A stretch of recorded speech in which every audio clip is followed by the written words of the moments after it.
Sebuah pelantikan pejabat itu kadang bukan cuma berita formal biasa loh, tapi bisa jadi puncak dari sebuah perjalanan yang panjang banget.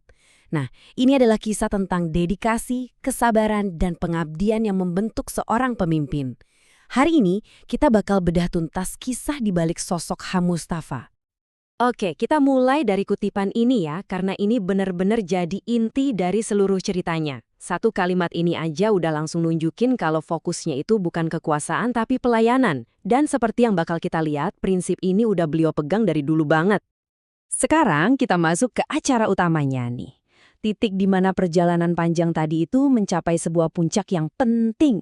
Momen ini jadi penanda babak baru, bukan cuma buat H. Mustafa pribadi, tapi juga buat institusi Kementerian Agama di Sumatera Barat. Yap, di tanggal itulah Haji Mustafa resmi menjabat. Tapi pertanyaannya kan bukan cuma siapa yang dilantik, tapi lebih dalam lagi. Siapa sebetulnya Haji Mustafa ini dan perjalanan seperti apa yang membawa beliau sampai ke titik ini? Nah, untuk jawab pertanyaan tadi, kita harus mundur dulu, jauh ke belakang.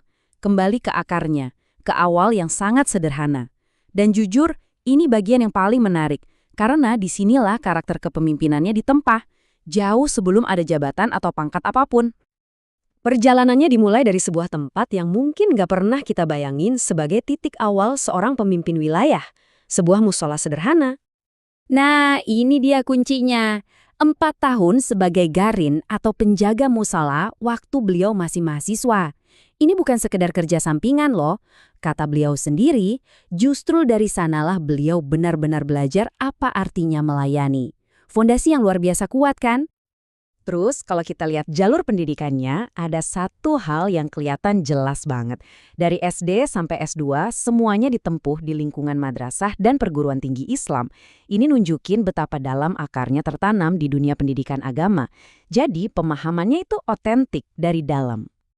Oke, setelah fondasi pengabdian dan pendidikannya kuat, sekarang kita lihat gimana beliau membangun karirnya, selangkah demi selangkah. Ini bukan cerita sukses instan ya, ini tuh kayak pendakian yang stabil, penuh kesabaran, yang membuktikan kalau proses itu penting banget. Lihat deh jejak rekam ini ngejelasin semuanya. Dimulai sebagai guru selama 12 tahun, baru setelah itu menapaki jenjang karir satu persatu. Dari kepala seksi, kasubag, kepala kantor di kota, sampai akhirnya di puncak. Setiap langkahnya itu adalah hasil kerja keras dan pengalaman langsung di lapangan. 26. Itulah jumlah tahun pengabdiannya di layanan publik sejak pertama kali diangkat jadi CPNS. Angka ini bukan cuma soal waktu ya, tapi ini soal konsistensi dan komitmen jangka panjang yang luar biasa.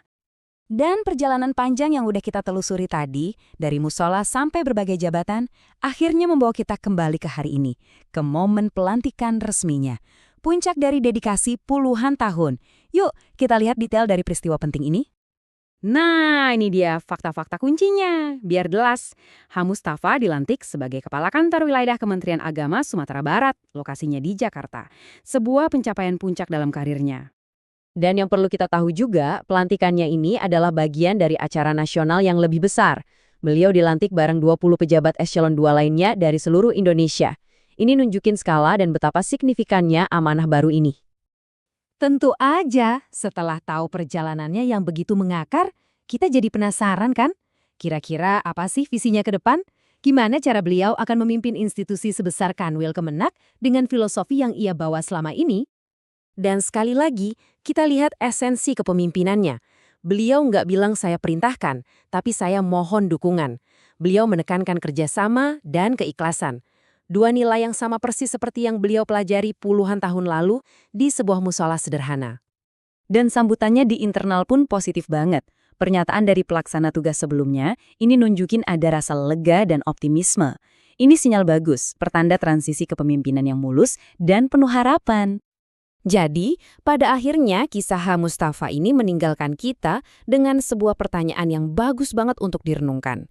Ini bukan cuma cerita tentang satu orang yang mencapai posisi tinggi, tapi ini adalah contoh nyata gimana kepemimpinan yang lahir dari pengabdian paling dasar justru punya kekuatan untuk membentuk masa depan. Sebuah pengingat bahwa kepemimpinan sejati itu dimulai dari melayani. Gimana menurut Anda?